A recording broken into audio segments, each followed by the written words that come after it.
here with Mark Nelson of Rio Grande, and we're going to put together a terrific chainmail bracelet, right? Chainmail bracelet with some nice blue beads in between. See, now that's a nice different twist, because with the beads in between. Yeah, it adds the color and a little pizzazz to the whole chainmail bracelet. It's a Byzantine weave and a variation of it. And basically what I want to do is go through and show the different steps to get to this point. Okay. It's basically configured of certain sections of Byzantine chain. Which are really just jump rings that we're using. Just and jump what could be rings. more affordable? Right. Very affordable and very easy to do. To hold on to them, I'm going to go ahead and use a paper clip to get started with. I'm going to put 2 on. And everything's in this pattern is done in 2s. And to help things look a little easier, I used a copper jump ring. And it's 1 through 2. Okay. And close it. Right. And I'm right-handed, so I have to hold that and get this one. And we're going to take 1 and go through 2 again. The same 2 silver ones. And close it. Okay. So it's all in groups of 2. Yeah. Groups in 2. And now I can take it and hold it with my fingers. Got something to hold on to. And I'm going to do a couple silver ones. I'm going to pass 1 through 2. So it's always so fascinating to be able to do chainmail. Looks, you're doing it completely differently than it looks, you know, when you see it. And here again, you always remember to twist the jump rings open and never pull them apart. Okay. Twisting them keeps them in shape. And it's just probably easier if they're already open before you start building. Yes, much easier, much easier. And now that we have this, we're done with step 1. Okay. And then we will go to step 2.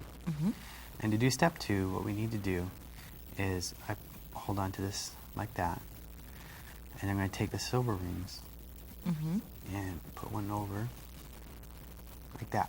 Okay. And then you come in between the 2, open them up, and you grab the same 2 silver ones and pull up. Oh. And that's what gives you that nice crisscross Yeah, pattern. that kind of Byzantine design. And I'll just let them fall and grab the last 2 in there. Go ahead and let those fall. And there again, I'm going to pass these through to the 2 silver ones. And close it.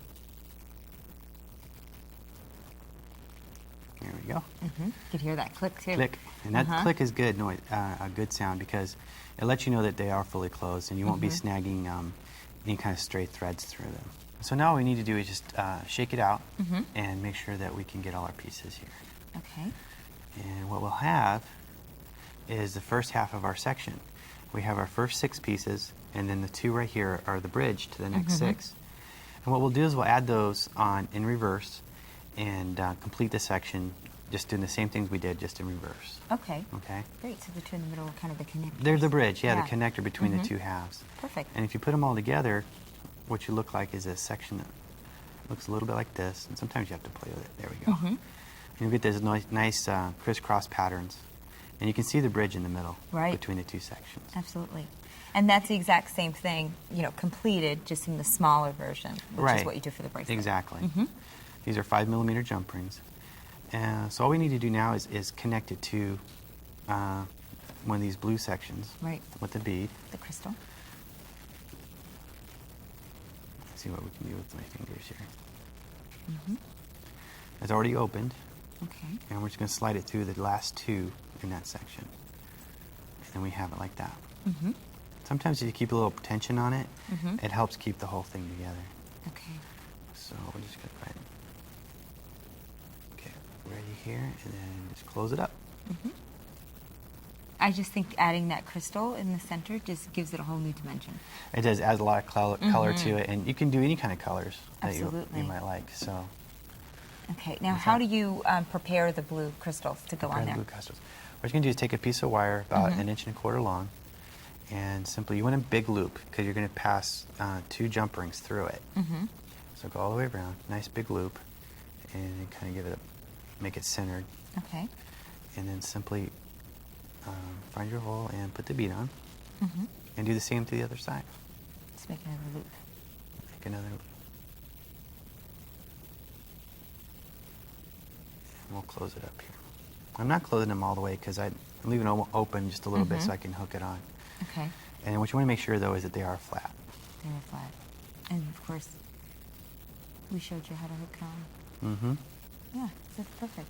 And as you said, you can make those in any different colors or Any different colors. You could whatever add it multiple beads. You could have 3 beads. It just depends and on then, the of plate. course, to finish it, you would just add a clasp onto it? Just add a clasp, any kind you like. I prefer the big lobster ones. It makes it easier to take on and off. Yeah, perfect. Well, let's take a look at the finished project. That was great, Mark. We'll be right back.